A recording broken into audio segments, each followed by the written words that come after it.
Today, we're looking at a brown ink from Kyo Iro, Stone Road of Gion. Hi, I'm Adam, and I'm an ink guy. I get inks, test them, and share the results with you. Now, there's timestamps down below so that you can skip around, but if you got the time, I'd appreciate you checking out the entire video. Also, if you're interested, you can follow me on Instagram, and if you're new here, I would invite you to subscribe. To make sure I have a range of experience with this ink, I do the writing samples. I then put the ink into this Platinum 3776 with a broad nib, took my notes for the video, and used it to write for a day. In order to have some standardization in my writing samples, I always use Clairfontaine, Tomoe River, and Rhodia paper. I do test other papers, but those will show up later in the video. Now, let's look at the writing sample. I picked this ink up in sample form, so it came in a vial, something like this. To keep my writing samples consistent, I use a Jinhao 159 with a Goulet 1.1 stub, a Jinhao X450 with a Goulet medium, and a Jinhao X750 with a Goulet extra fine. Let's take a look at the Clairfontaine. No bleeding, no ghosting. The 1.1 has no feather spread, halo sheen, a lot of very nice shading. Look at what's going on in the word road. Very nice. Of starts lighter and gets darker. A very nice brown here. The extra fine is about the same tone, slightly lighter perhaps. The extra fine has no feather spread, halo sheen, a lot of very, very nice shading. The starts dark, gets light. Quick starts dark, gets medium, gets dark. Brown starts dark, goes to medium. Very nice stuff going on here. Over goes from medium to dark to medium, and 6 seconds to dry. The medium nib is the same tone as the extra fine with no feather spread, halo sheen, some very, very nice shading. Look at brown. From dark, working its way light. Fox goes light to dark. Look at what's happening to the word lazy. It's just very, very nice shading here. 10 seconds to dry. The scrubby for both shows plenty of color variation looking far left to far right, and we get that in the writing. Tomoe River. No bleeding. Less than normal Tomoe River ghosting. The 1.1 has no feather spread, halo sheen, very nice shading. Look at of. Starts lighter and works its way darker all the way through. Extra fine is slightly lighter than the stub with no feather spread, halo sheen. Again, very, very nice shading. This is a winner for people that like brown inks. Look at brown. Starts darker, works its way lighter. Beautiful. Of starts lighter, gets darker. Just so nice. Lazy's a nice mid-tone. It gets lighter at the end of the Y. 9 seconds to dry. Now medium is darker than the extra fine, not quite as dark as the stub. It has no feather spread, halo sheen, very little shading on this paper comes through. Most of it's that same tone, but look at over. It starts a little lighter and works its way a little darker. Fox. The downstroke is darker than the rest of the F. It works its way as a nice mid-tone, darker on the X. 15 seconds to dry. Now the scrubby of the extra fine does show some color variation far left to far right. The medium shows none. But in both writing samples, we get plenty of color variation. Rhodia. No bleeding, no ghosting. The 1.1 has no feather spread, halo sheen, and no shading with this paper.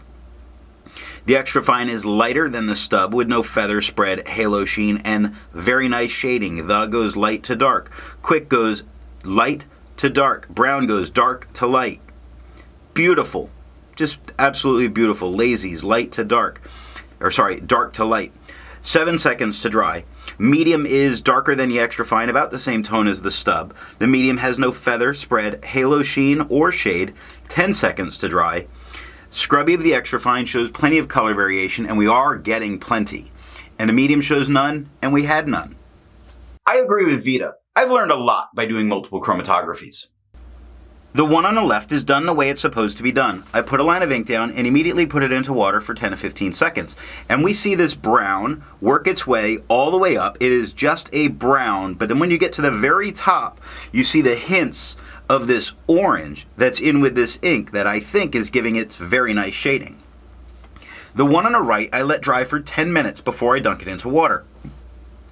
And overall, it's slightly darker as it's pushing up, but there's not a tremendous amount of difference.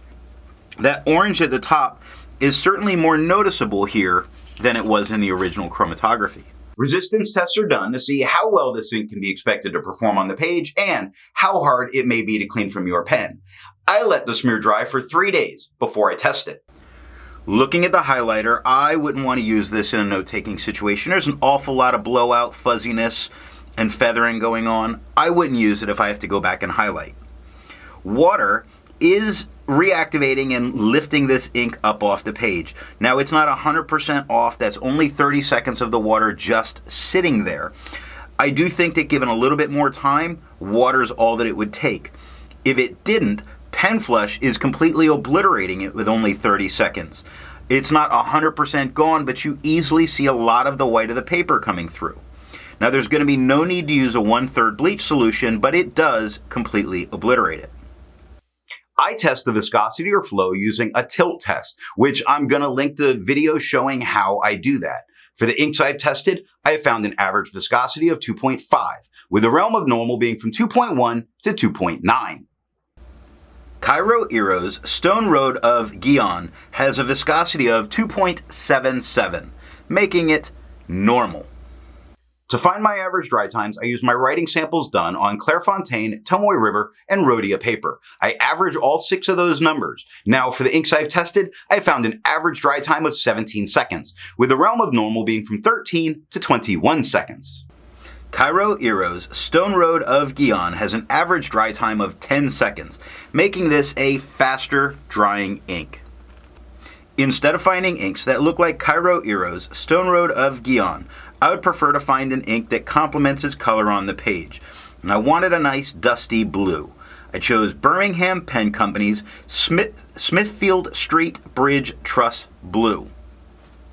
The second writing sample is done on yellow Rhodia, Levenger, and white lines paper. Here we're looking at the yellow Rhodia paper to see if we get any kind of tone change. Now this largely has to do with my curiosity based on, in the chromatography, that orange that we were seeing across the top.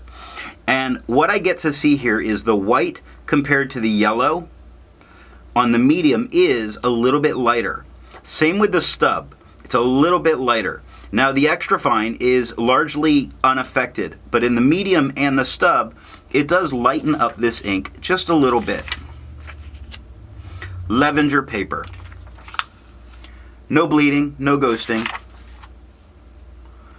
The 1.1 has no feather spread, halo sheen, no shade. It's the darkest tone that we've gotten from this. The extra fine is lighter than the stub, with no feather spread, halo sheen, spots of shading, not a ton of shading. Like the second part of the W to N is a little lighter than the rest of brown. The word dog is noticeably lighter than everything around it.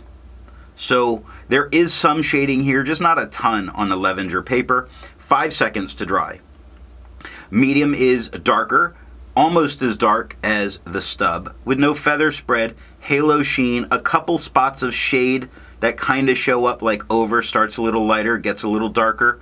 Dog starts a little lighter, then quickly gets dark and stays dark. But I really wouldn't want to call either of these really shading. 8 seconds to dry.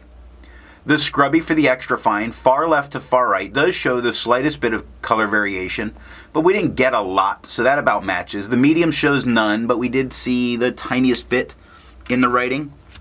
And last up is white lines. Performed very well here for a paper that's not really made for fountain pens.